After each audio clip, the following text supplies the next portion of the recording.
경기도 용인의 코로나19 환자와 접촉한 이태원 클럽 접촉자 13명의 추가 감염이 확인돼 방역당국의 비상이 걸렸습니다. 정부는 지금의 자율적 기준으로는 유흥업소에 대한 관리가 힘들다고 보고 오늘 오후 8시를 기해서 한 달간 전국 유흥시설 운영 자제 행정명령을 내렸습니다. 취재기자 연결합니다. 이승훈 기자.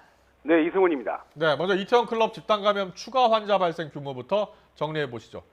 네, 지금까지 용인 확진자, 봉인, 그리고 안양 지인 1명 외에 모두 13명의 추가 감염자가 확인됐습니다. 직장 동료 1명을 빼면 나머지 12명이 클럽 접촉자입니다.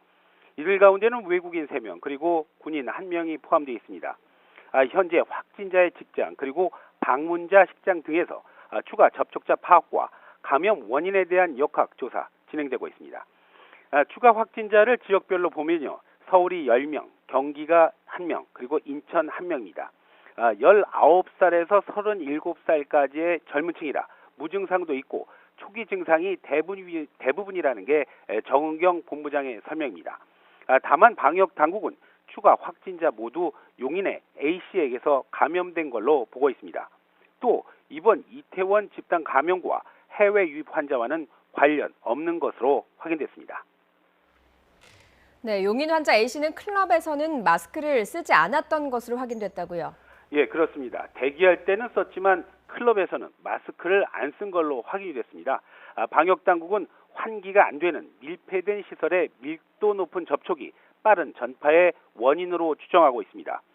또 하나는 A씨가 바이러스의 양이 가장 많은 발병 초기에 유흥시설을 간 겁니다. 얼마 전 부산의 유흥시설에도 확진자가 500여 명에게 노출된 적이 있었는데요. 그 환자는 발병 초기가 아니라서 바이러스 양이 적었고 결국 추가 발생은 없었습니다. 이런 이유 때문에 방역당국은 이번엔 추가 환자가 더 많이 나올 걸로 보고 있습니다. 지금까지 확인된 이태원 클럽 종업원은 73명이고요. 방문자는 1,500여 명인 것으로 확인되고 있습니다. 해외 유입 환자도 어제보다 많이 늘었다고요? 네, 0시를 기준으로 했을 때 하루 신규 발생 환자는 12명인데요. 이 가운데 해외 유입 환자가 11명입니다.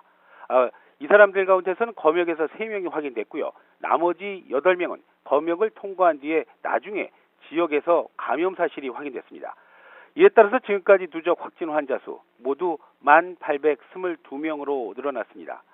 정부는 방명록 작성 정도로는 유흥시설의 출입자 관리가 현실적으로 어렵다는 걸 인정을 했습니다. 이에 따라서 정부는 오늘 오후 8시를 기해서 한 달 동안 전국의 유흥시설 운영자재 행정명령을 내렸습니다. 오전에 방역당국이 지금 시행하고 있는 생활 속 거리 두기는 소규모 집단 감염의 위험성을 어느 정도 감수하고 결정했다. 이렇게 말할 때와는 태도가 많이 달라진 겁니다. 따라서 이번에 이태원 클럽 집단 감염건 하나만을 두고 생활 속 거리 두기의 원칙을 수정한 것은 아닙니다. 방역당국은 그러나 이태원 클럽의 집단 감염이 생활 방역 수칙을 우리가 왜 철저히 지켜야 하는지를 보여주는 대표적 사례라고 강조하고 있습니다. 지금까지 YTN 이승훈입니다.